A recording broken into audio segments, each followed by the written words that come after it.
Gagne sensing this is the moment.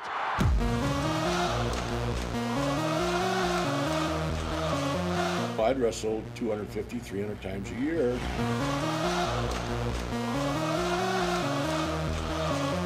I would say 95% of the time you're hurt somewhere, somehow.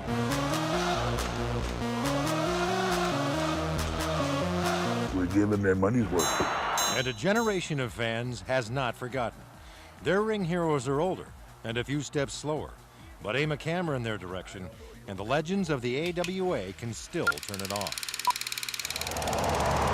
The town of Lake George pops up unexpectedly from a tree-lined section of Minnesota highway.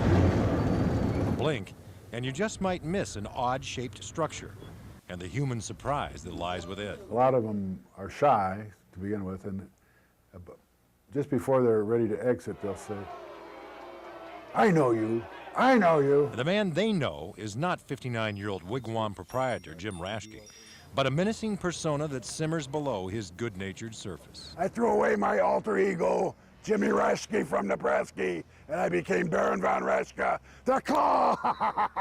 Very mysterious hole. For nearly 25 years, Baron von Raschke at his five-fingered submission hold toyed with the emotions of both opponents and fans. There's only one way out, right, Crusher? Through the cage! How do you like that? Even when they thought he was a bad guy, you know, they still like him. They still do.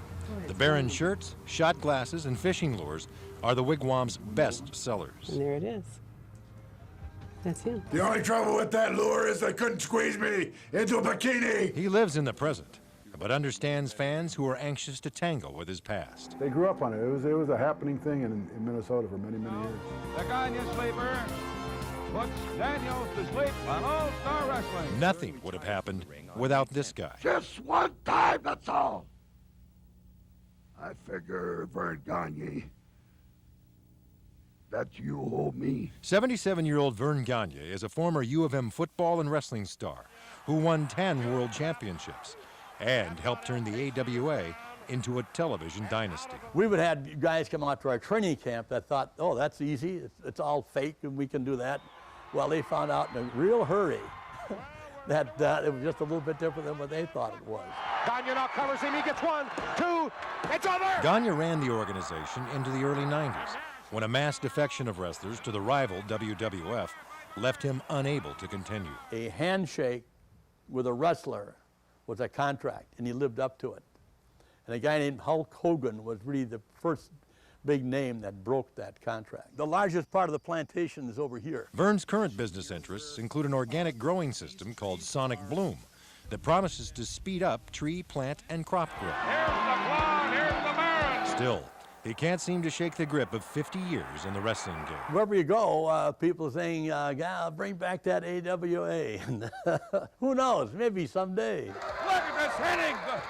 Go completely berserk. It's amazing wherever I go, you know, I travel the state from one end to another. I'm talking about Minnesota here.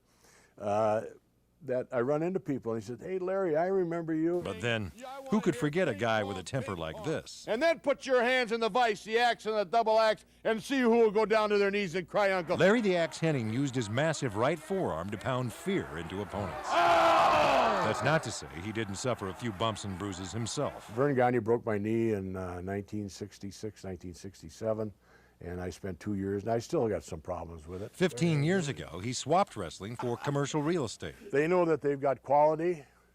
They know that they've hired the best, and they know that Larry the Axe can get the job done, and that's important. His son Kurt, better known as Mr. Perfect, now carries the family's wrestling torch. Not that Larry has lost his edge at the young age of 64. These young guys today, you know, they still think you like you're 30, 40 years old, and they want to come up and try you, so I keep myself in pretty good shape. I'm ready to rumble. What is this, Mad Dog? This is going to be special delivery. It's a pine box. Wacky interviews were a staple of All-Star Wrestling, and the master was a French-Canadian known as Mad Dog Vachon. Oh, he's using the bell. Oh! Good. Somebody ought to stop this for crying out loud. Mad Dog and his brother Paul the Butcher were World Tag Team Champions, known for their creative rule bending and lack of mercy. Gouges out his eyes. One thing about the Mad Dog, My opponents will always remember when they wrestled against me. Oh, the referee, oh! It's dog eat dog. Can you cut it real short in the back? The dog's look hasn't changed, but his location has. It was the biggest stockyard on the face of this earth. You have to say that this building and the Mad Dog, we have one thing in common. We've seen our better days.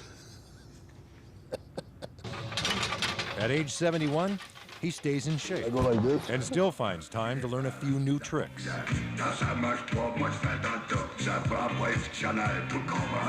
Mad Dog's life changed dramatically after losing one of his legs to a reckless motorist in 1987.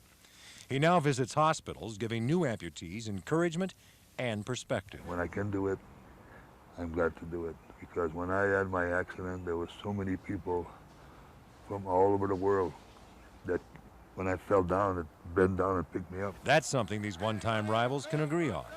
The continued fascination of Minnesota's wrestling fans makes the memories that much sweeter. He shake my hand, said, Larry, you entertained me and I liked your wrestling. Thanks a lot. No other place on earth for the wrestling fans any more loyal and nice to the Mad Dog and in the state of Minnesota.